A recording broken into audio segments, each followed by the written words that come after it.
Damos inicio a esta sesión y déjenme nomás checar la fecha cósmica del día de hoy, que estamos a 18 grados ahorita en este momento, a 18 grados del cangrejo de, del año 77 de la nueva era del Aquarius, correspondiente al 9 de julio del 2025. Y esto de la nueva era ya lo veremos cuando veamos lo que son la precesión equinoccial a detalle.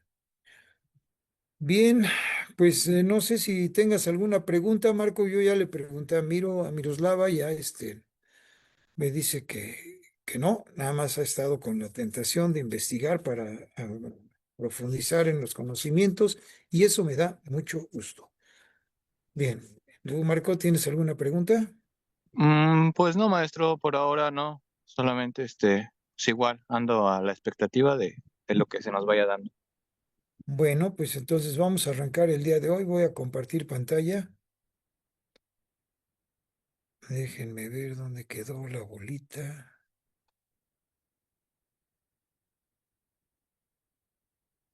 Déjenme ver. Que no me aparece. Aquí está.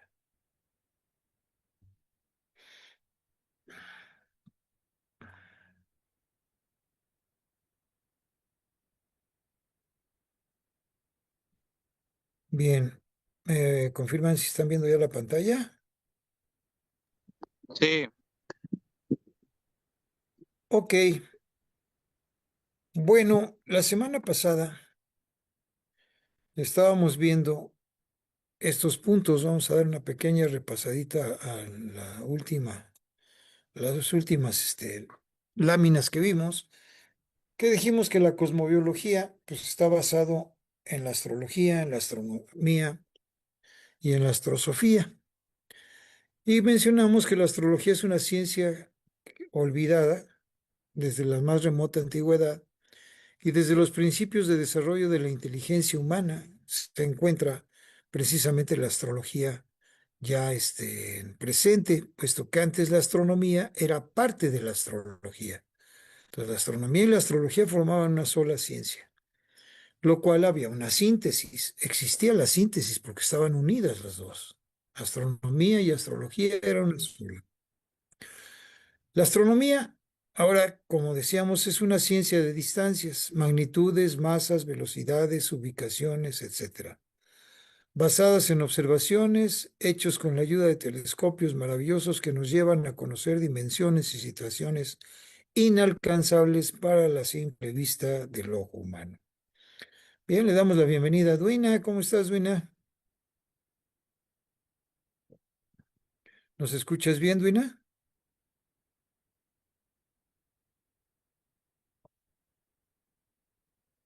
Bueno, parece que todavía se está peleando con su micrófono. Bueno, continuamos. Decimos que la astrología sostiene que las posiciones de los astros tendrían relación con los rasgos de la personalidad y con los sucesos importantes de su vida y sus características físicas.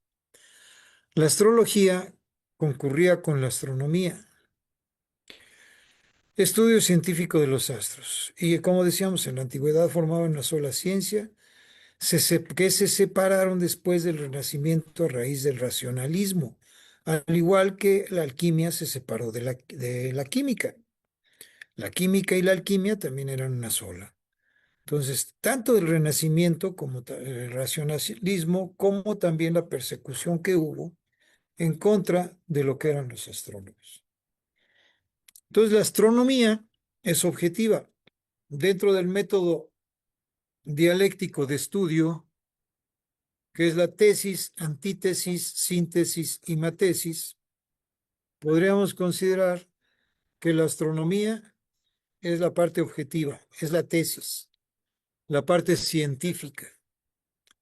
La astrología es la parte subjetiva, viene siendo la antítesis, o sea, todo lo que es subjetivo, ¿no? Todo lo que es también, podríamos considerarse como metafísica o como como le llaman, una pseudociencia, pero ya veremos que no es tan pseudociencia. Y la cosmobiología es el reencuentro de las dos convertidas en una sola ciencia. Por lo tanto, la cosmobiología viene siendo la síntesis de ambas, o incluso hasta de las tres. La aplicación de sus conocimientos en la vida, el vivir, el vivenciar, el llevarlo a la práctica, esa es lo que es la matesis. O sea, la matesis es la práctica de lo aprendido, llevarlo a la práctica, no nada más quedarse en el conocimiento dentro de una inteligencia o dentro de una sabiduría, sino llevarlo a la práctica, aplicarlo a nuestro diario vivir. Eso es hacer matesis y eso es lo que se trata de hacer con esta ciencia llamada cosmobiología.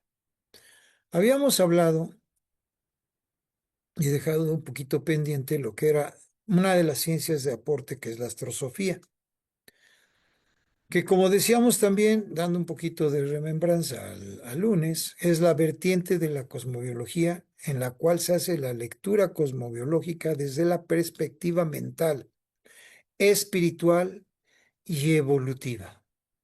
Esta ciencia de iniciados estudia al ser humano desde el ángulo de su nivel de conciencia. Así, es posible captar la esencia de la individualidad, al igual que de las experiencias que la vida presenta al individuo como ser irrepetido e irrepetible de la creación. El ser humano solamente es uno. No hay dos en el mundo. No hay dos iguales en el mundo. La Tierra se encuentra constituida en su conformación íntima o sutil por partículas astrales, las cuales a su vez están compuestas por partículas mentales. Es decir, nuestro querido planeta posee un cuerpo psíquico o astral, si se quiere llamar, pero también está relacionado con la parte emocional y también con la parte mental, por lógica. Por supuesto que estos cuerpos no tienen un movimiento o vida propia, pues la Tierra pertenece al primer reino, el reino mineral. La Tierra son minerales. Y por tanto, no ha desarrollado sensibilidad como el reino vegetal, ni tampoco facultades inteligentes como lo tiene el reino animal, que aunque muchos dicen que no son inteligentes, yo quisiera ver si un animal tropieza con la misma piedra como lo hace el ser humano, ¿no? Siempre guardan en la memoria una situación que les permite tener esa inteligencia animal, ni voluntad propia como el hombre. O sea, no tiene todo ello el planeta Tierra. Sin embargo, el planeta Tierra tiene, es el cuerpo psíquico mental de la Tierra, se impregna de las emociones y pensamientos de cada uno de los hombres que viven en ella. O sea, el hombre le impregna a los lugares donde vive situaciones psíquico-mental al planeta Tierra y se quedan arraigados. Cada ser humano emite sus emociones en el espacio astral terrestre y lanza sus pensamientos a la dimensión mental de nuestro planeta. O sea, que impregna con sus energías positivas o negativas determinado lugar. Es lo que sucede, por ejemplo, con las zonas de adoración. En México, pues tenemos lo que es la famosa Basílica de Guadalupe, ¿no? En donde la mayoría de la gente va a impregnar una mentalidad devocional a una figura, a un símbolo. Y entonces está tan impregnado ese lugar que cualquiera que llegue ahí se siente abstraído por esa misma energía. Incluso la parte emocional, que es la parte mental, se despierta y entonces te sientes afín a las personas que están ahí o te haces afín a las personas. Lo mismo sucede con varias zonas energéticas del mundo, ¿no? En Santa Rosa de Lima, por ejemplo, en Perú, en la Catedral de Santa Rosa de Lima, en la Catedral Metropolitana de la Ciudad de México, en alguna iglesia en especial, en donde los seres humanos se reúnen con toda la devoción para adorar al santo que corresponde a ese lugar. Y entonces lo hacen inclusive hasta milagroso, porque la mente crea. Y la mente, cuando se unifica, crea esa vibración tan especial sobre el lugar en donde se encuentra el planeta Tierra, dentro del planeta Tierra. Entonces, existen muchas zonas y muchos centros que podríamos decir espirituales, ¿no? Porque inclusive una mezquita también se le impregna esa fuerza. A la famosa piedra de la Meca se le ha impregnado esa fuerza. A lo que es las montañas del Tíbet se le ha impregnado esa fuerza. ¿Por qué? Porque el hombre, junto con los picos energéticos que también tiene el planeta Tierra, se sintonizan y se sintoniza con ese espacio astral que se unifica y hace que la mente tenga un lugar especial en cada espacio. Y eso es lo que es la astrosofía, que son las ciencias de aporte, como lo habíamos dicho, lo que era la astronomía, la astrología y la astrosofía. Las ciencias aplicadas son todas las ciencias del ser humano. Las ciencias médicas como medicina y psicología, las ciencias humanas como es la sociología, la arqueología. Ahí está repetido la palabra sociología, pero bueno. Las relaciones humanas y las ciencias naturales, que es la biología, la geografía, la historia también. ¿Qué es lo que se aplica dentro de lo que es la cosmobiología? O sea, la cosmobiología tiene todas esas ciencias en donde se puede aplicar todo ello, todo el conocimiento en todo lo que son las 12 ciencias principales de, de la humanidad. Y se basa en su raíz, que es una sólida base, las matemáticas. Toda esa base sólida de exactitud en los controles de precisión es en donde se basa la cosmobiología. Entonces, tenemos unas dos columnas, hagan de cuenta que son dos columnas, en donde unas son las ciencias de aporte, en otras son las ciencias aplicadas. Las dos columnas en donde se soporta prácticamente el templo de la cosmobiología, pero su base aquí en la parte de abajo son las matemáticas. Podemos inclusive, ahorita no lo hice, pero se puede hacer un dibujo de las columnas de un templo con su portal arriba, en donde se le pone cosmobiología arriba, la columna de las ciencias aportadas y la columna de aporte y las ciencias aplicadas, y abajo la base, los cimientos, como las matemáticas, para que tengamos ese simbolismo. Bien, alguna duda hasta aquí? Si tienen alguna pregunta, ya saben que pueden poner su manita y, y hacer una pregunta para darles la palabra, ¿eh? No se queden con las dudas. Si tienen dudas, de inmediato exprésenlas. Bien, como pueden ver ahí, tenemos la palabra conocimiento, porque la G y la N es una, un vocablo que da la profundidad para el verdadero conocimiento. Antes así se escribía la palabra. Era conocimiento. Como también, por ejemplo, la ignorancia, que es la obscuridad. Antes se escribía así, con B grande y S, ¿no? Obscuridad. Ahora ya se dice conocimiento y se dice oscuridad, cuando es incorrecto. Lo más correcto son esa escritura anterior porque le da una fuerza vibracional a la palabra. Es muy diferente escuchar cognoscimiento a escuchar conocimiento, ¿no? Se oye más suave. Es como decir paz y decir pax. Suena más fuerte el pax que la palabra paz.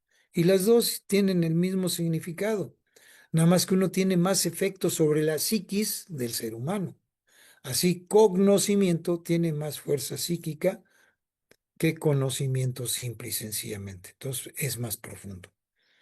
Al momento de nuestro nacimiento, la energía cósmica queda plasmada como una instantánea del cielo al momento de nuestra llegada a este plano de existencia. En esta instantánea, o sea, como una fotografía, se marcan nuestros potenciales y nuestros defectos. La cosmobiología nos devela cuáles son estos potenciales o defectos, así como las afecciones a las que podemos tener predisposición. Afecciones tanto físicas como mentales, deficiencias inclusive físicas o deficiencias mentales. O sea, una falta de energía, por ejemplo. Digamos, un Marte mal aspectado en el esquema de una persona. Marte es energía física, sexual y mental. Un Marte mal aspectado en el esquema de una persona le provoca que se tenga que este, utilizar hasta una grúa para levantarlo en las mañanas, ¿no? Porque tiene muy baja la energía, no se quiere levantar. O en las noches ya de repente ya se le cansa, como se dice aquí en México vulgarmente, se le cansa el caballo, ¿no? ¿Sí? Se le cansa el caballo y ya no tiene energía para continuar. En cambio, con un Marte bien aspectado en el esquema, la persona puede levantarse a las 3 de la mañana e incluso estar trabajando y dormirse hasta las 12 de la noche y todavía tiene energía para, a veces hasta para empezar a revisar algunos documentos que tenga pendientes para el día siguiente. Es mucha energía la que hay. Entonces, así también como una luna bien aspectada da una muy buena memoria. Una luna mal aspectada, pues da una memoria muy débil. Y, por ejemplo, cuando se tiene un Neptuno mal aspectado, pueden haber ilusiones fantasiosas en la psiquis de un ser humano. Cuando Mercurio está, digo, perdón, Urano, Neptuno, estamos hablando de Neptuno. Es que ahorita me distraje un poco aquí por estar viendo al gato que andaba haciendo una travesura, perdón. Neptuno, al estar mal aspectado, puede dejar volar demasiado la imaginación y puede ser una persona que es ilusionista, ¿no? Y así sucesivamente. Lo vamos a ver con mayor detenimiento. En las relaciones humanas, como creo que ya lo habíamos mencionado, podemos realizar el autoconocimiento, también podemos aprender a conocer a los demás, ya que existen actitudes que tenemos y que molestan a nuestra pareja, por ejemplo. Actitudes que hacemos a lo mejor hasta inconscientes o que estamos acostumbrados a realizar. Pero el problema que sucede o se presenta con la pareja es que son dos costumbres familiares que se unen y que tratan de establecer un ambiente eh, de ideas en común, pero que por lo general chocan las educaciones que se llevaron en cada casa de cada quien o los vicios que adoptaron en cada hogar. Y entonces luego surge, ¿no? Que la mujer le dice al marido, es que mi papá no hace las cosas así como tú las haces. O el hombre le dice a la mujer, es que mi mamá, no, lo cocina diferente y tiene otro saborcito mucho más rico que lo que tú haces. Y entonces todo eso empieza a generar problemas porque no se adaptan a los condicionamientos que se tiene como nueva pareja, como nueva familia que hay que formar y se debe de tener la tolerancia adecuada. Entonces, si llegan a chocar un Venus, que son los gustos, con un Júpiter, que son los ocios, que son los disfrutes, pues entonces se tendrá problemas de pareja. Si llegan a estar los dos en armonía, es una pareja que pase lo que pase, no se va a separar, ¿sí? Siempre están unidos. Y lo mismo sucede con la relación que se puede tener con los hijos o con algún compañero de trabajo, ¿no? Porque muchas veces se llega a tener una relación de amistad con un compañero de trabajo como si fueran hermanos. Pero hay otras ocasiones que con otro compañero de trabajo hay unos choques tremendos. Pero eso es precisamente porque las diferencias cósmicas de cada uno, hay planetas que chocan y hay planetas que se unen. Y es lo que genera las relaciones humanas. Dentro de la psicología, los planetas tienen influencia en nuestro cuerpo físico y psicológico, generando reacciones como miedos, ansiedades, etcétera. Al estudiar cosmobiología ejecutamos una autoevaluación psicológica. O sea, nosotros mismos, ¿qué es lo que vamos a hacer? Vamos a ir estudiando nuestro esquema, cada uno de nosotros. Y entonces vamos a ir viendo por qué actuamos como actuamos, pero es un análisis que tenemos que hacerlo totalmente frío, con la cabeza fría, sin evaluarnos y tampoco menospreciarnos, sino frío, como si estuviéramos analizando a otra persona, ¿no? Una persona extraña. En las ciencias biomédicas, la medicina, por ejemplo, el electromagnetismo planetario influye en nuestros órganos, generando fortaleza o debilidad en ellos, ya que influye sobre el sistema endocrino. Y el sistema endocrino está relacionado con todos los centros nervofluídicos del cuerpo. Y los centros nervofluídicos, entonces, son los que forman lo que se llama en sánscrito los chakras, relacionados con los órganos vitales. Y si un planeta está vibrando negativo, desarmoniza ese centro. Lo desarmoniza y por lo tanto empieza a haber problemas con el órgano correspondiente al chakra y que corresponde al planeta. Entonces, en la medicina, cuando trabajamos con esas fuerzas y con esas energías, podemos incluso hasta curar nuestro organismo o poder ayudar a curar algunas enfermedades que en ocasiones los médicos no encuentran la salida, porque es una influencia cósmica. En lo que es la biología, así como los planetas tienen influencia en nosotros, también en los que nos rodean, así como sobre todos los seres vivos del planeta. De ahí que la luna marque los ciclos de siembra, los ciclos menstruales, las etapas de embarazo, el efecto de las mareas, el aumento en el nacimiento de todos los mamíferos en luna llena. Cuando hay luna llena, por lo general, los mamíferos, o las hembras mamíferas dan a luz, ¿sí? En el campo es muy sabido que, por ejemplo, se dice cuando una vaca está preñada y está a punto ya de dar a luz y le dicen, no, pues es que a lo mejor ya en esta noche nace el becerrito. Y entonces la gente de campo dice, no, todavía no hay luna llena. Todavía no viene la luna llena. Hasta la luna llena es cuando va a parir la vaca o a parir la yegua o a parir los borregos, etcétera, ¿no? O los puercos o los cerdos. Y efectivamente, o sea, yo antes, bueno, mi padre tenía ganado, pero había una persona que había nacido en el año 1900. Entonces ya era un señor muy grande de edad Y me decía, no, mira, Toño, dice, la luna todavía no está llena, no te preocupes, vete tranquilo, todavía ahorita no va a parir X animal, ¿no? Y efectivamente, cuando había luna llena, era cuando se presentaban los partos de los animales. Dentro de lo que era ya un 90% de iluminación de la luna, ya sea en ascenso, o sea, llenando, o el 90% menguando.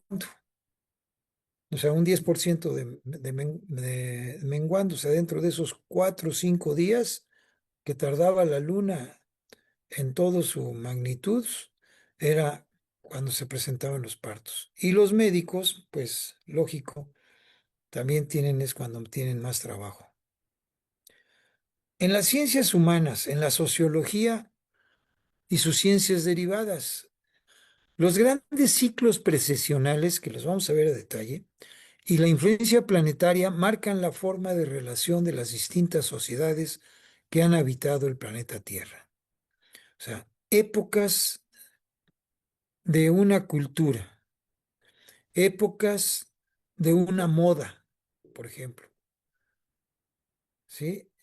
Épocas en donde llegan niños con diferentes capacidades físicas y mentales, como son los conocidos niños índigos, los niños cristal, y todas las categorías que dentro de la psicología se han formado últimamente, pero son por medio de los planetas lentos, que son los que generan las formaciones de las sociedades, como es Urano, que tarda 7 años en un solo signo. Entonces dentro de esos 7 años hay unas modas de de vestir, de peinarse, inclusive como está la moda ahorita de los tatuajes, ¿no? ¿Sí? Entonces todo ello se va generando gracias a Urano y van cambiando. Neptuno, Neptuno que tarda prácticamente entre 11 y 12 años, o Plutón que tarda 20, 22, entre 20 y 22 años de pasar en un signo. Entonces forma todas generaciones completas que van haciendo una corriente dentro de la humanidad. Y luego vienen los cambios. Pero entonces, conociendo esos ciclos planetarios generacionales, sobre todo los de Urano, se pueden manejar fácilmente, o más, no manejar, sino poder ayudar a los niños, sobre todo, que no sean tachados como déficit de atención, por ejemplo, que nacieron por un grupo de personas con Urano en el Cordero. El Cordero es la actividad, es la explosividad, es la inquietud. Y Urano es la hiperactividad. Entonces, niños que hacen las cosas muy, muy, muy rápido.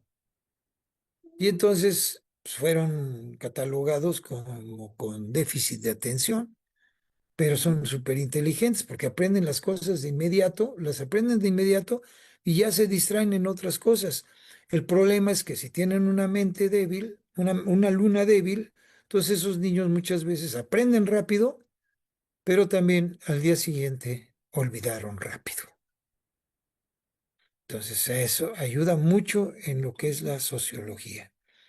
La historia, volvemos nuevamente a esos conocimientos cosmobiológicos para resolver los misterios de la humanidad a través de las grandes eras, marcadas por el punto vernal y su ubicación en las constelaciones, trayendo un efecto psicológico y filosófico a nivel grupal. Pero esto ya a nivel grupal es incluso hasta a nivel mundial, porque es el que crea o genera las corrientes filosóficas y religiosas dentro de los ciclos históricos en donde van cambiando el movimiento de precesión equinoccial, que 72 años, ¿sí? En 72 años avanza un grado nada más en el cosmos, o sea, un grado de arco. Un grado de arco en ese movimiento que va haciendo un movimiento del planeta Tierra Un grado de arco lo hace en 72 años. Ya veremos ese movimiento de presión equinoccial, como les digo, que es muy interesante. Es uno de los primeros temas ya dentro de la parte cosmobiológica y de los movimientos del planeta Tierra. En la parapsicología, una cosa es la psicología, otra cosa es la parapsicología, ¿no? Entonces, la cosmobiología nos lleva a comprender y conocer los misterios mayores. Todos esos misterios esotéricos que pueden haber y que están más allá de la mente tradicional. Esos misterios que se conocen como metafísicos, ¿sí? O parapsicológicos, para es más allá de la mente, más allá de la psicología. Y meta también es más allá de lo físico, ¿sí? Entonces, comprender el por qué se presentan esos momentos que son, como ya llaman, fuera de lo común. Entonces, todo eso tiene el conjunto de los conocimientos de la cosmobiología, como podrán ver, pues no es cualquier cosa, sino por eso es que nos llevamos varias clases para poder comprender y entender, y varios niveles para poder entender la cosmovisión. Lo importante de conocer la cosmobiología desde el punto de vista científico. La cosmobiología, con el concepto de estudiar las leyes del cosmos, que podríamos llamarle el cielo, como se conoce comúnmente, basándose en los métodos y esquemas específicos y científicos de la Tierra, o sea, conocer la manifestación de Dios. Y la cosmobiología nos permite conocer la manifestación de todo lo que son las ciencias naturales. Ciencia y bases religiosas deben de ir a la mano, puesto que la religión no puede sustentarse sin la ciencia y la ciencia no es posible sin la teoría. Deben de ir de la mano, no deben de estar divorciadas. Por lo tanto, la cosmobiología se vuelve una ciencia de unión, de yug. Con estos conocimientos se establece y se aclara el concepto de que como es arriba, es abajo. Como es el macrocosmos, es el microcosmos. Y se establece la unión del cosmos o del cielo y la tierra, de la religión y la ciencia, el conocimiento verdadero del hombre, de la creación y de su creador. El libro de la naturaleza está escrito en lenguaje matemático. Los caracteres son triángulos, esferas y otras figuras, sin la ayuda de las cuales sería imposible comprender una sola palabra. Esa es una frase de Galileo Galilei. Entonces, ¿por qué? Porque el cielo lo vamos a graficar en un círculo o en dos círculos. Y después se va a dividir, como está ahí en el dibujo de fondo, en líneas, en gajos. Primero es una línea a la mitad, dividiendo a la mitad horizontalmente, y luego una línea partiendo vertical, y luego cuadrantes, se hacen cuadrantes, y después esos cuadrantes se dividen en trinidades o triunidades o trilogías. Se divide en tres partes, y cada una de esas partes de esos sectores corresponde a un signo zodiacal. Son formas, son figuras geométricas, porque Dios geometriza el universo. Dios geometriza el universo. Y esa es la base de la geometría sagrada también.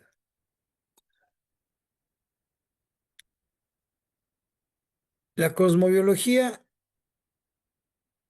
tiene dos versiones. Una es la cosmovisión y otro es la cosmogonía. La cosmovisión surge de esa visión que tenían los antecesores en el mundo antiguo, ¿no? Entonces vamos a ver cómo surge la visión del cosmos, el análisis de observación y la comunión del ser humano con el cosmos. Y la cosmogonía. ¿Cómo surge la cosmogonía? El concepto de las culturas antiguas, el conocimiento del cosmos, cómo se podría dividir. El concepto de las culturas antiguas, la cosmovisión y la cosmobiología o la cosmogonía, perdón, del nuevo milenio. Bien, entremos en esta parte. La cosmovisión dice, con el surgir de las primeras comunidades agrícolas en la prehistoria del hombre, el cálculo preciso del tiempo se convirtió en elemento importante para la supervivencia, al depender el éxito de las cosechas de la oportunidad de la siembra. Todavía, hasta hace poco, por ejemplo, cuando antes de que viniera la fiebre verde que se llama aquí en Zitácuaro, pues se cultivaba mucho maíz. Y aquí en el ASRA, aquí en el centro ecológico que tenemos, pues al principio tenía yo una persona que sembraba aquí maíz y me decía, dice, la luna ya está con sus dos cuernitos parejitos. O sea, la luna creciente, ¿no? Cuando apenas empezaba a despegarse del sol, se metía el sol y la luna parece como una sonrisa en el cielo, ¿verdad? Como una boca sonriente. Entonces los cuernitos siempre estaban así de lado, pero cuando estaban parejitos, me decía esta persona, dice, ya hay que sembrar. Y yo le decía, oye, pero si no ha llovido. Dice, no, ya hay que sembrar, don Toño. Dice, con esto ahorita buscamos la humedad y sembramos. Y sembraba así, empezaba a tirar la semilla y se le daba la milpa, pero parejita, qué bárbaro. ¿Por qué? Porque sembraba de acuerdo al ritmo de la luna. Son conocimientos, es una cosmovisión que heredaron de nuestros antepasados y que viene desde tiempos muy remotos, antes inclusive de la conquista, ¿no? Entonces, es un fenómeno natural que supuestamente son de causas desconocidas. Se decía que era a causa de la intervención de los dioses. No es tanto la intervención de los dioses, es el conocimiento del electromagnetismo que genera la luna para el planeta Tierra. Y ese electromagnetismo hace que las semillas germinen a tiempo y germinen y también tengan esa influencia cósmica proporcionada por la luz reflejada por la luna, en donde la luz que interviene en ese proceso de crecimiento de la luna en creciente, entonces cuando más luz hay en el sol, perdón, luz hay en la noche, reflejada por el sol, la luna reflejado por el sol, y que genera unos rayos electromagnéticos más tenues que el sol y que provocan que la semilla germine y busque esa luz.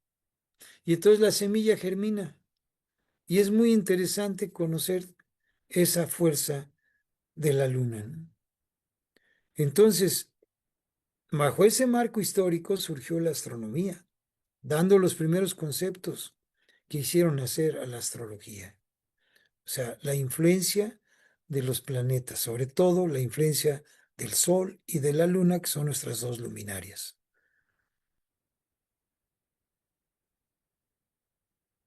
Entonces, ¿qué pasa? Que ese análisis de observación los grandes sabios, que eran conocidos como sacerdotes, y en esos tiempos de los sacerdotes babilónicos también eran astrónomos y astrólogos. Los planetas cuyo movimiento regular por el cielo permitía medir el tiempo fueron considerados divinidades con poder sobre las cosas de los hombres. En Babilonia, la observación del cielo data del tercer milenio antes de Cristo, o sea que ya ahorita llevan 5000 años. Posteriormente, los asirios recogieron la tradición astrológica de los babilonios.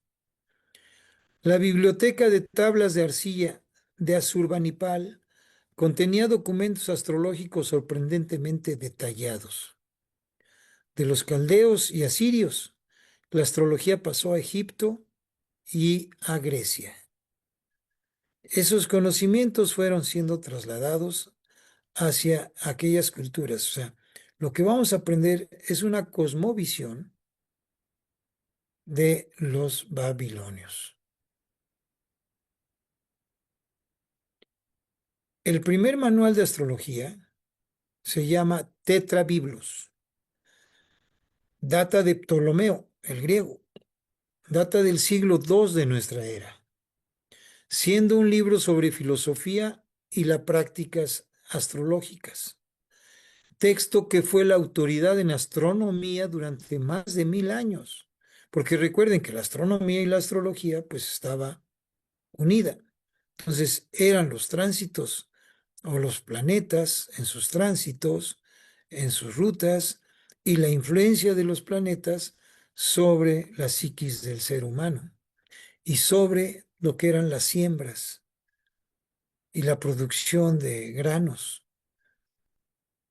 Ptolomeo defendió la filosofía de la astrología como un estudio de la naturaleza y además esbozó las técnicas de las prácticas astrológicas.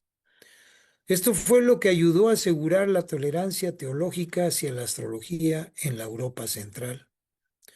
También permitió que las enseñanzas ptolómicas sobre el tema astrológico se incluyeran, fíjense, en las universidades durante el Renacimiento, lo cual conllevó un impacto directo en los estudios de medicina y en las obras literarias. ¿Sabían ustedes que en la Universidad Nacional Autónoma de México había una materia precisamente que era el conocimiento astronómico y astrológico en los primeros años de la universidad? Después ya fue condenado, fue sentenciado y fue eliminado por, por las influencias de las iglesias, ¿no? Porque se daban conocimientos del electromagnetismo del planeta y entonces lo eliminaron de acuerdo a la influencia de la iglesia. Cuando la iglesia, vamos a verlo más adelante, utiliza los conocimientos astrológicos para su beneficio. Entonces, como es conocido como misterio mayor, los misterios mayores, entonces tienen que ser propios de la parte oculta de la iglesia. Y entonces se ocultan esos misterios mayores que se han ocultado de esta época en donde venimos saliendo y que es generado como ocultismo, como las ciencias ocultas. Entonces no se debe de enseñar a los profanos, dice, ¿sí? Y entonces se debe de ocultar. Y los que no se apegan a ello, entonces son acusados de herejes o son acusados de magos o de brujos. Y eso fue lo que pasó en la Santa Inquisición, ¿verdad? Empezaron a quemar a todos a los grandes sabios. Incluso, pues por eso fue también destruida la gran biblioteca de Alejandría, por la ignorancia de los romanos. Pero en fin, esa es otra historia que después la analizaremos. Frecuentemente se acusa a la astrología de carecer de rigor científico.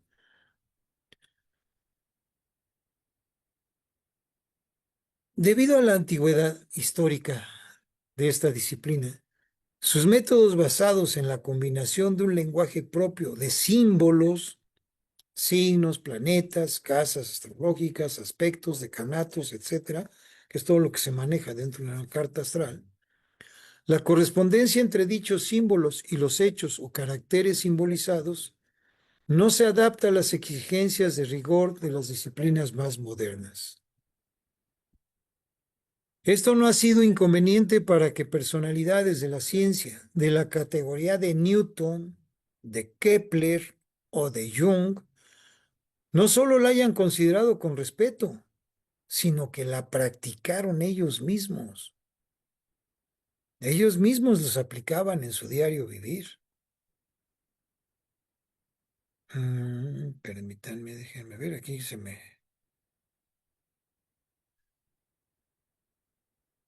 pasó. Ahí está. Entonces, el concepto de esas culturas antiguas se basaban en que la vida es generada por un creador. En el comportamiento de los elementos, fuego, tierra, aire y agua, de acuerdo a la energía emitida de cada planeta y que la influencia de estos también se veía reflejado en todo cuerpo u objeto que contenía dichos elementos. El ser humano es influenciado por los campos magnéticos emitidos y conectados en los centros nervofluídicos llamados chakras. Cada centro, por ejemplo, el primer chakra está relacionado con la tierra, con la parte material. El segundo chakra está relacionado con el agua, con las emociones, con los sentimientos, con la pasión. El tercer chakra está relacionado con el fuego, la fuerza de voluntad. El cuarto chakra está relacionado con el aire, que es la parte volátil o la parte que se puede generar del intelecto, la inteligencia, la sabiduría. Y el dominio de esos cuatro chakras que se van haciendo paulatinamente es el conocimiento de la sabiduría. O sea, es el pasar de la inteligencia a la sabiduría y de la inteligencia junto con la sabiduría llegar al estado de conciencia absoluta. El ser humano es influenciado por estos campos magnéticos, emitidos y conectados en los centros nervofluídicos llamados chakras, y cada chakra es el receptáculo de la energía de un planeta.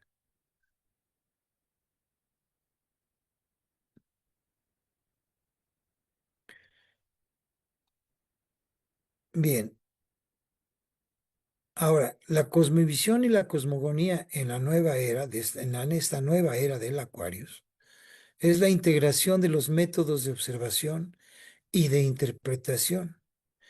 Resurge con metodología nueva para crear generaciones con una nueva visión, integrando los conocimientos globales del estudio del cosmos. La compleja cosmovisión de los mundos prehispánicos, por ejemplo, están plasmados en cada construcción que está destruida por la ignorancia y su redescubrimiento le corresponde a las generaciones de la nueva era. Hay muchas zonas arqueológicas, no nada más prehispánicas, sino ancestrales. Tenemos a los druidas, tenemos a Stonehenge, por ejemplo, tenemos a los centros monolíticos druídicos que también están relacionados, los menhires, los dólmenes y menhires, o sea, las piedras colocadas en posición formando una media luna o una luna creciente, ¿sí?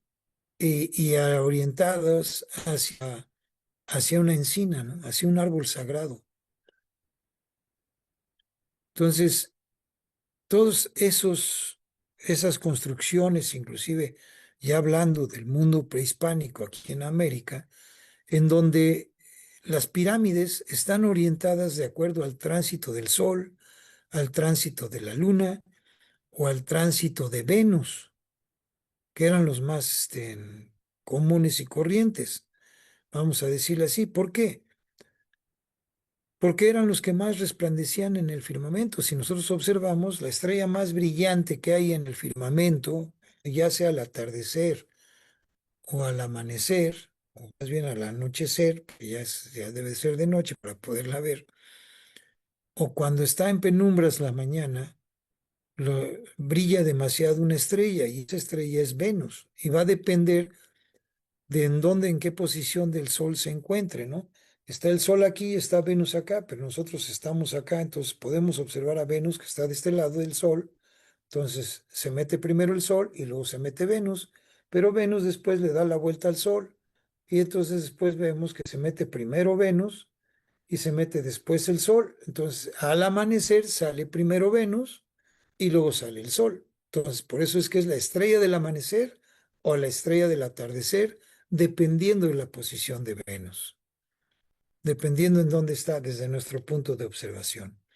Mercurio es difícil verlo, pero pasa lo mismo. Hay veces que se ve al amanecer o hay veces que se logra distinguir en el atardecer, cuando está en el punto más, ahora sí que en el ángulo más recto que podemos tener nosotros con respecto al Sol, que sería el vértice, y a un lado estaría Mercurio, porque Mercurio se va acercando al Sol, se pone junto al Sol, pasa del otro lado, luego pasa por atrás del Sol, ¿sí? Y así es como está también Venus. Entonces, cuando se encuentran en el punto más lejano, aparentemente desde nuestro punto de vista, desde nuestra cosmovisión, es cuando los podemos alcanzar a ver. Cuando se mete el Sol, se ve el puntito, ¿sí? Y incluso con un telescopio podemos ver cuando pasa por enfrente del Sol, que se llama conjunción, o que podríamos decir que es un eclipse, pero cuando pasa por enfrente del Sol se ve como un lunar que se le va metiendo al Sol. Es un lunarcito que se va a ir reflejando del plato del todo el disco solar y ahí se ve un punto negro. Claro que para eso se necesita verlo con un telescopio, pero con filtros especiales para que no nos dañe la vista la luz del Sol. Muy bien.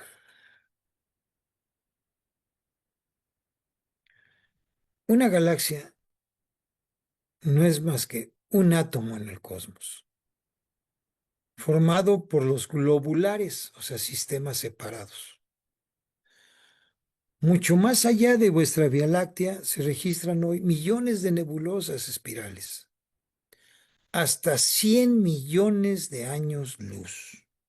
O sea que la luz de esas galaxias fue reflejada hace 100 millones de años y apenas nos está llegando a la vista.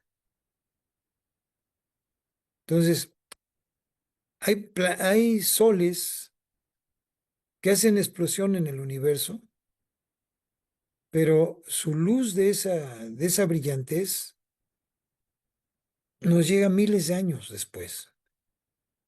O sea que ahorita pudo haber explotado en este momento algún sol en el universo. Pero si se encuentra a 100 años luz, entonces dentro de 100 años nos va a llegar su luz al planeta Tierra, o algunos efectos sobre el planeta Tierra, o algunas fracciones de la explosión, de la disilusión de la materia, que son producto de los meteoritos, ¿sí? Entonces, los universos, llamados también como islas, son expuestas por Herschel. Pues allá se registran esos y son matices, ¿no?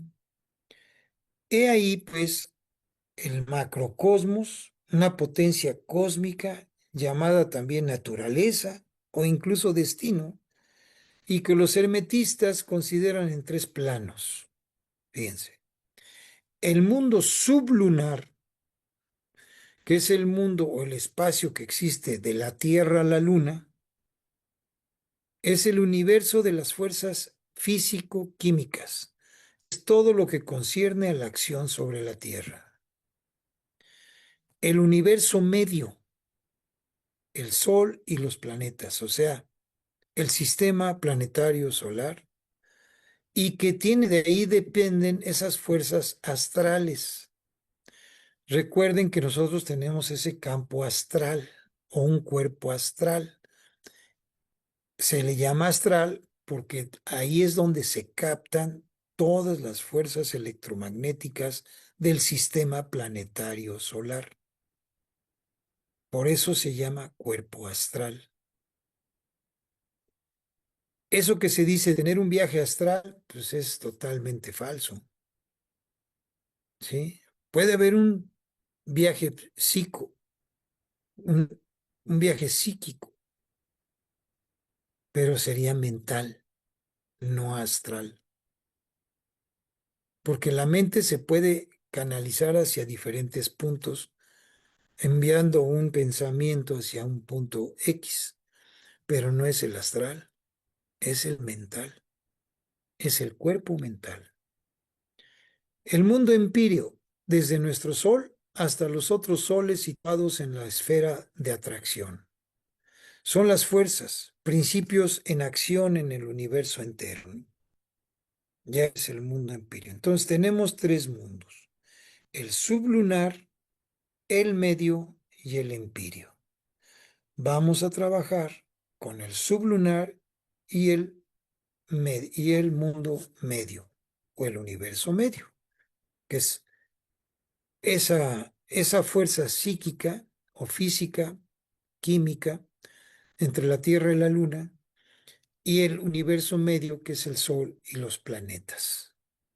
Ya el mundo empírico son para otras fuerzas mucho más avanzadas. Evidentemente, estos tres universos no son extraños el uno para el otro. Sucede lo mismo que con el movimiento respiratorio, con el sistema nervioso y con la circulación de la sangre, que a pesar de ser funciones separadas en el organismo, están, sin embargo, sincronizadas, como todo lo que es. Esta es una cita del doctor C. Renaud de la Ferrier de los Grandes Mensajes, parte 3. Por lo tanto, esta es una frase que hemos acuñado: todo es un todo en el gran todo. Bien, ¿alguna pregunta, queridos hermanos?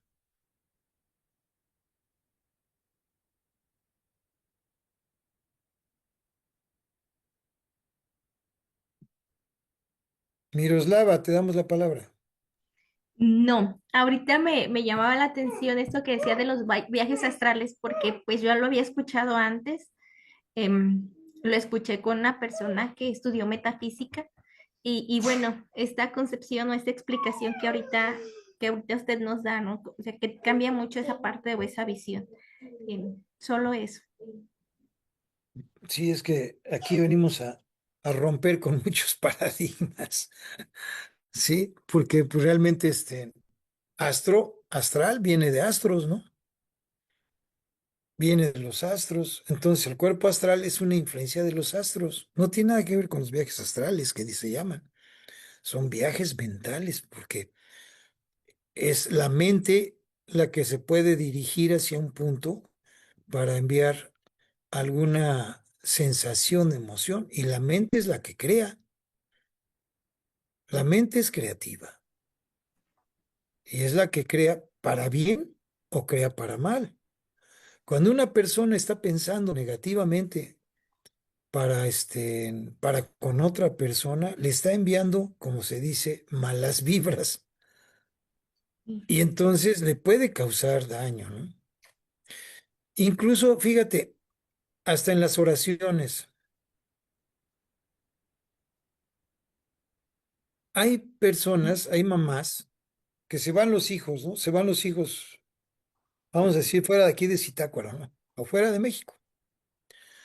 Se van porque encuentran un trabajo X en algún punto, en algún lugar, ya sea dentro de la República Mexicana o inclusive hasta en el extranjero.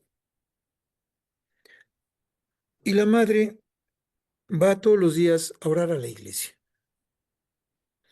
y a pedir y a desear que quiere ver de nuevo a su hijo. Y Diosito, te pido por favor que traigas a mi hijo de nuevo a casa, que le permitas venir a verme, porque lo extraño mucho. Y esa misma liga, porque es una liga mental la que se hace, haz de cuenta que es una liga que se estira, por ejemplo, ¿no? Se va estirando porque está la unión mental. Y entonces hay ese contacto por medio de esa liga. Y entonces, si esa liga la empiezas a jalar, empiezas a atraer a la persona. Cuando esa liga se rompe, entonces ya no hay ninguna relación, ¿no?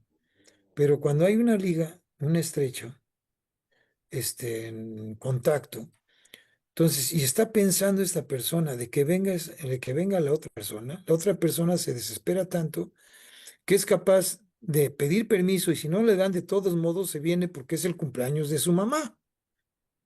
Se viene a pasar el cumpleaños de su mamá porque la mamá está diciendo, bueno, que venga el cumpleaños o que venga el Día de las Madres a verme, nada más un momentito que me venga a ver. Entonces, viene la persona a verlo, pierde su trabajo, pierde su ingreso, ¿sí? La mamá se queda muy contenta porque la mamá salió con la suya. Pero ¿qué efecto le causó al hijo? ¿Le causó un bien o le causó un mal?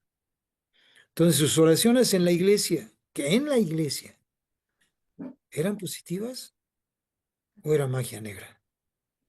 Porque al fin y al cabo la magia negra es el que causa daño a una tercera persona.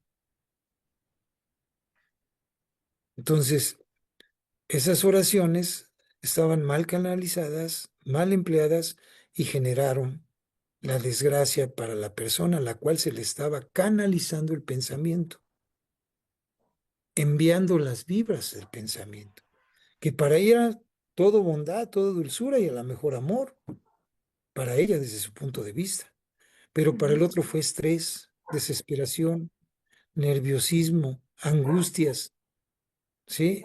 Y terminó por dejar el trabajo para ir al lado de su madre, perdiendo toda la oportunidad que pudiera haber estado en mejores condiciones y con más tiempo como para poder venir con más calma o con mejores recursos, ¿no?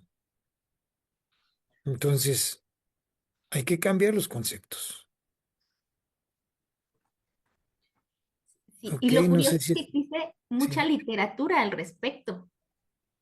sí, sí, porque ¿cómo se genera la literatura? Fíjate, ¿cómo era todos esos conocimientos? El ser humano está ávido de conocimientos de los misterios mayores. Cuando una persona encuentra un caminito, pues hazte un libro, escribe texto, haz un TikTok, ¿sí? Haz un video. Y entonces la gente, con tal de tener agremiados, los hacen y empiezan a generar literatura y empiezan a generar ideas que muchas veces ni tienen el conocimiento de lo que es la realidad de las cosas. Y entonces se genera un sinfín de literatura que son puras mentiras y que no tienen unas bases y mucho menos científicas. Todo es de acuerdo a su imaginación, pero que ya le generaron recursos. Lo mismo sucede con la yoga, por ejemplo, ¿no? La yoga es toda una ciencia, pero se ha desvirtuado con ejercicios de elasticidad solamente. Y entonces, de elasticidad y de acrobacia. Ah, porque mira cómo me puedo doblar. Los que tienen facilidad para doblarse se doblan perfectamente bien y entonces presumen de posturas y se sacan fotografías y lo publican y ya se sienten maestros porque ya lo lograron hacer, pero no tienen ni idea para qué son las posturas, porque las posturas es un mantra que se hace con el cuerpo para despertar el campo energético del cuerpo o para estabilizar un órgano, para estabilizar la materia. para concentrar la mente. Hay diferentes posturas para todas las cosas y para cada uno de los chakras hay posturas. Esa es la verdadera yoga. No nada más hacer inflexible el cuerpo y presumir como un fakir. Eso es fakirismo, no es yoga, es fakirismo. ¿Ves? Entonces, así se ha desvirtuado. Como también, por ejemplo, fíjate cómo se ha desvirtuado también lo que viene siendo el Reiki. El Reiki es chamanismo oriental. Y cómo en un fin de semana te van a poder dar una iniciación en Reiki, eso es imposible. Te enseñan al manejo de energía y cómo se siente la energía, pero no es el verdadero Reiki. O sea, un chamanismo se aprende en años. Mínimo, mínimo 5 años. Mínimo. Y entonces hay quienes lo enseñan en 3 fines de semana cada uno de los niveles de Reiki, ¿no? Es comercialización, comercialización de los gringos, porque el que fomentó el Reiki fue una hawaiana que después llevó las clases a Estados Unidos y de ahí surgió el famoso Reiki que conocemos actualmente. La yoga también fue aprendida del maestro Serrano de la Ferriera en Nueva York, y en Nueva York se agarraron la moda del Namaste, y entonces de ahí surgió la yoga que conocemos ahora por todo el mundo, supuestamente de Patanjali, pero la yoga no fue de Patanjali. Patanjali escribió un libro y escribió unos textos, nada más, pero la yoga es antiquísima, antiquísima. Entonces, todos los conocimientos y toda la sabiduría, así como también la cosmovisión que se vulgarizó con la astrología, también se ha desmembrado sus conocimientos. Y la astrología, ahora también por eso dicen que son, ¿cómo se llama? Que son, ay, prestigietadores, ¿no? ¿Cómo se llama? Que que no tiene nada de base científica. Entonces, lo que tenemos que hacer es cambiar esa idea. Bueno, hasta ahí mi comentario para Miroslava. No sé, Duina, si tenga alguna pregunta, algún comentario, Duina.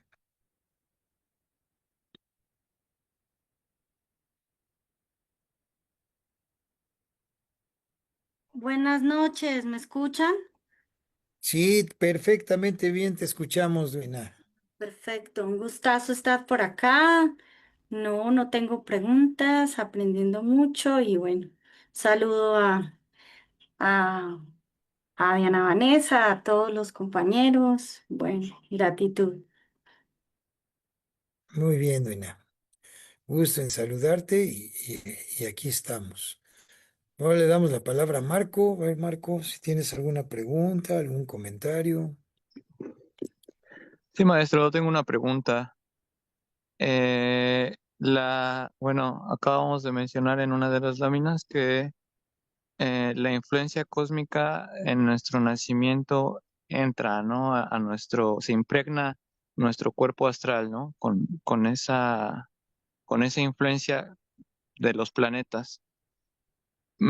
Pero quiero imaginar, o me imagino que es a través de nuestra primera respiración que damos, ¿no? O cuál es la manera en que nuestro cuerpo astral queda impregnado de la influencia cósmica de los planetas. En el momento que uno nace, en ese momento hay una influencia cósmica, los planetas se encuentran en algún punto en donde tienen 5 diferentes vibraciones.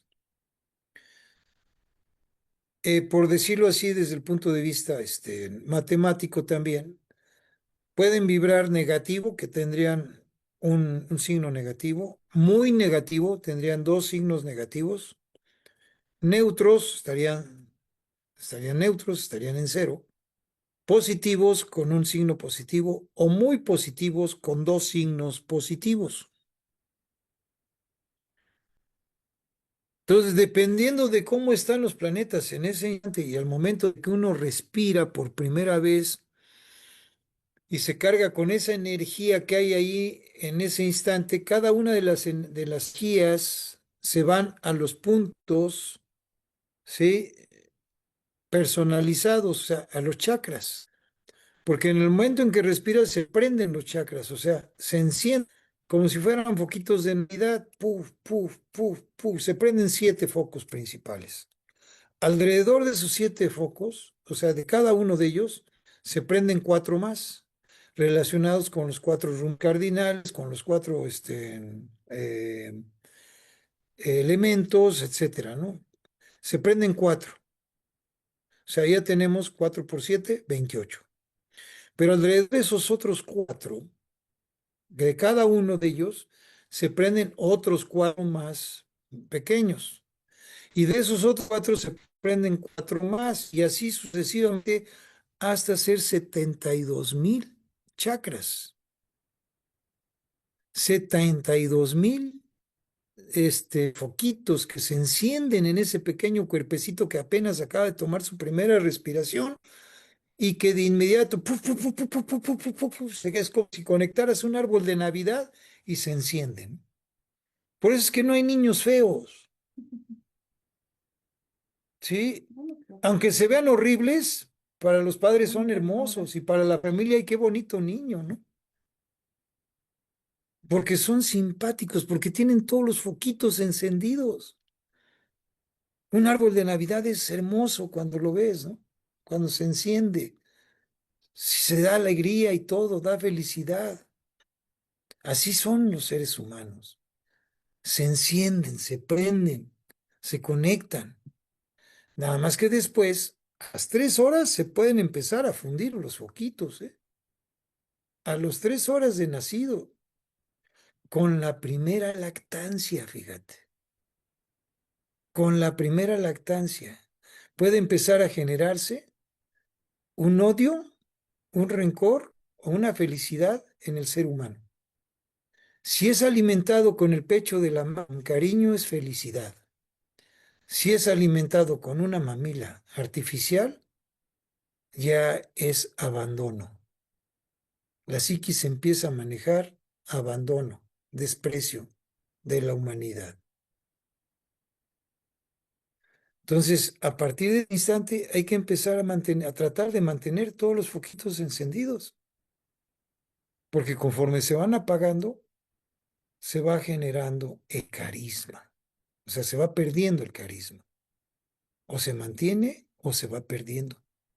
Y después encontramos niños muy groseros, muy léperos, muy rebeldes, porque son provocados porque ya se le han apagado varios focos, o sea, se han bloqueado sus centros nervofídicos.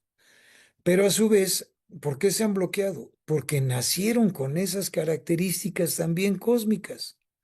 Nacieron con un planeta negativo y ese planeta negativo, aunque se encendió en el principio, se empieza a bloquear. Se empieza a dar con mayor facilidad porque está débil y si más se le agrega la influencia familiar o la influencia social, pues entonces ese planeta empieza a vibrar negativo, negativo, negativo, negativo, muy negativo y después hay que revertir esa influencia. Hay que revertirla. Entonces, ahí es en donde entra el conocimiento, ¿no? Luego, como me dicen, es que, maestro, dice, mi niño está muy chiquito, ¿le puede hacer su carta astral? Por supuesto, a la carta astral se le debe de hacer al niño desde que nace. En el momento en que nace, ese era el conocimiento de los ihuacanos y de los mayas y de los incas, también de los sioux. En el momento en que nacía, estaba la comadrona o la partera, ¿sí? Y estaba el sacerdote. Y en ese instante, en cuanto lloraba, lloró, se le sacaba el tonalama, se le llama, ¿no?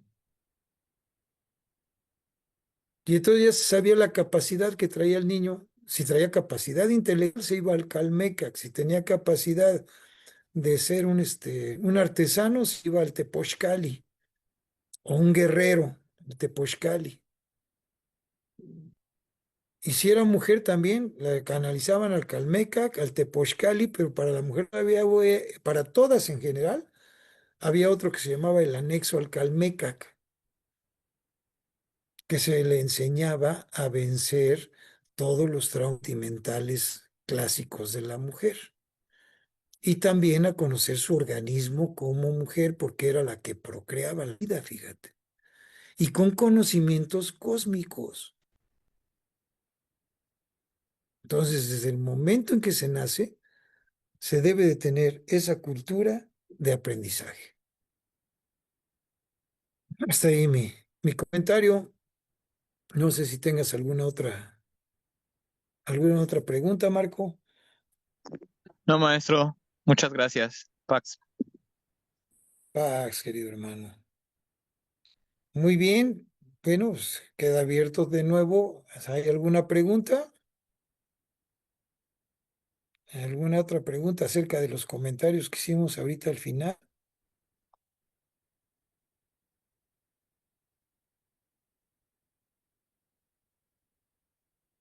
¿Ya no? Bueno, pues nos vemos la próxima semana, queridos hermanos, el próximo lunes.